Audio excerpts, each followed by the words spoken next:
Hello, my friends, and welcome back. Today we're going to be taking a look at a doctor who says that it's unhealthy to lose weight and that being in a caloric deficit is starvation. So the Academy of Nutrition and Dietetics is recommending that fat people go into a serious calorie deficit. In fact, they recommend an energy deficit of 500 to 750 calories a day. They recommend that losing up to 10% of your body weight is appropriate for some adults with very large bodies. Now folks, I say this time and time again, but our bodies are not equipped to cope with starvation. Our bodies are not equipped to cope with starvation. First of all, being in a caloric deficit is not starvation. And secondly, yes, our bodies are designed to cope with starvation. That's why when you eat too much, it's stored as excess fat, and you can live off that fat when you don't have any food to eat. What's all that fat stored for? Your body just stores all this excess fat for the heck of it. And then if you don't eat some sugar and bread immediately, you start starving. Goes against thousands and thousands and thousands of years of evolution. No. What you're saying goes against thousands and thousands and thousands of years of evolution. What are you talking about? There are numerous studies to support this. Numerous studies to support this. And you can find them over on the No Way website. Oh, you can find these studies over on the No Way website. She says we can find these studies over on the No Way website. Let's go have a look. Let's go take a look at some science. The weight-centric approach is based on outdated beliefs that are not supported by good quality evidence. Weight is not under an individual's control. Bruh. Your weight is not under your control. Bruh.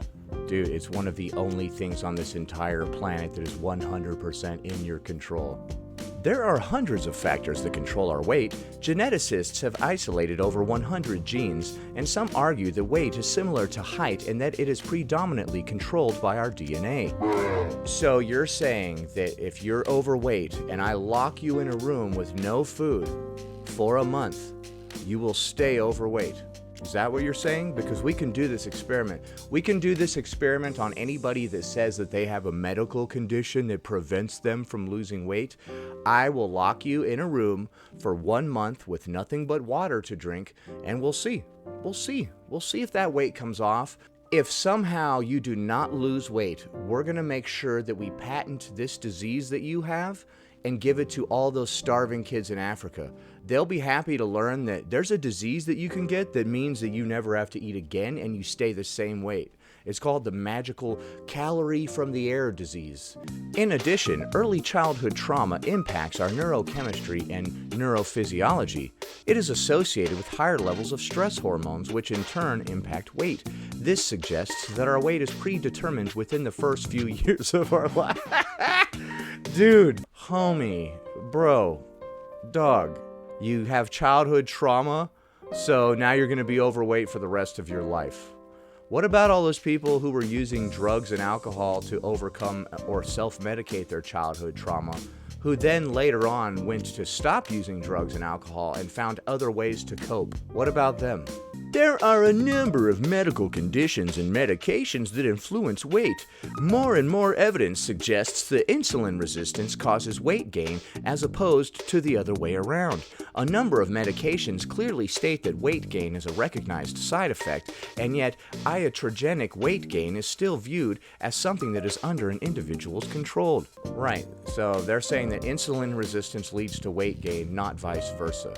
Which is true, and you get insulin resistance from eating too many sweeteners, which is 100% under your control.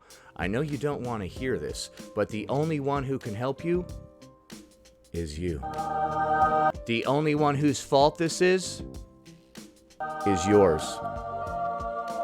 The small proportion of weight that is not determined by genetics, childhood experience, underlying physiology, and/or medication is predominantly controlled by external factors that are outside the individual's control, such as social, economic, and environmental ones. Nutrition and exercise play a relatively small role in weight control. Nutrition and exercise play a small role in weight control. I see. I would argue that the three most important things to weight loss are diet, diet, and diet. I could sit on this couch for the rest of my life and never go to the gym again, and I could lose weight simply by taking in less calories than I'm burning. If I burn, for instance, 2,100 calories a day just sitting here, well, then I will intake 2,000 calories a day. I can sit here and do nothing and lose weight. It's that simple. You don't even have to exercise at all if you don't want to, although I recommend you do so you tone it up and get in good shape. You make your heart and your lungs strong through cardio. There is flawed logic that says that you should try to lose weight through cardio. You do not go on the treadmill to try to burn off calories. That is seriously flawed logic. You go on the treadmill to strengthen your heart and lungs. What you need to do to lose weight is be in a caloric deficit. When I go on the treadmill for 30 minutes of high-intensity interval training, at the end I've only burned 400 calories. One chicken sandwich from McDonald's is 500 calories. Therefore, trying to burn that off by doing cardio is moronic. You're fighting an uphill battle. Don't eat the chicken sandwich. This entire website of disinformation is making me angry, so I'm just going to quickly gloss over these last few lies. Weight gain is not caused by an imbalance in caloric intake and energy usage. Health status cannot be predicted by weight. Excess body weight does not cause death and disease. The modification of exercise and eating patterns does not lead to long-term weight loss in the vast majority of people. Losing weight does not result in better health. Alright, we have checked her so-called sources and found them to be utter nonsense, which I am not at all surprised at. Now let's continue watching her lies. The vast majority of people who reduce their calorie intake find that they regain the weight within the next 5 years. If a lot of people fail at maintaining proper health, then nobody should try to maintain proper health. First of all, that's nonsense. I don't know where they're getting these statistics from. Plenty of people have chosen to change their lifestyle and they have lost weight and become healthy. We're not talking about fad diets here, okay? If you went on the Miami Beach Booty Blast diet or something and then you're like confused why it failed, because it's a stupid diet. Or if you went on the all rice cake and yogurt diet or whatever nonsense, there's a reason that those are called diets. Because you're drastically changing the way you would normally eat and then just start doing all this wacky crap in an attempt to lose weight. That's not going to work. You got to change your lifestyle, man. You got to stop being a sugar and processed carbs junkie. 2/3 will end up heavier than when they first started. This is called weight cycling and it puts a tremendous strain on our bodies. The more you lose and gain, the worse it is. Folks, they're not just setting you up to fail, they're actually damaging your health. Now folks, I say this time and time again, but our bodies are not equipped to cope with starvation. Actually, our bodies were designed to be equipped to deal with starvation. What they're not equipped to deal with is constantly eating. In nature, do you think you would roll out of underneath the leaves or whatever the heck and have a muffin full of sugar first thing in the morning that contains MSG, soy lecithin, freaking all this other garbage? Is that what you would have? Alright, here we have the fat doctor replying to this guy that says, keep saying that. We all know if you had the choice, you'd rather be skinny. Love X. First of all, there's no love here. We know there's no love here because of what you're doing to yourself. We see that. Second of all, if I had a choice, I would choose fat every single time. Why? That's a lie. You tried to lose weight and you failed, and now you've tried to embrace it. Because fat people are my community, and I love my community.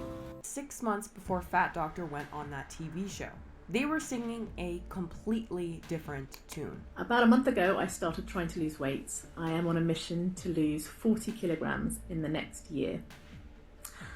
I believe in weight loss the hard way. I don't think it's meant to be easy because I don't think anything worth doing ever is.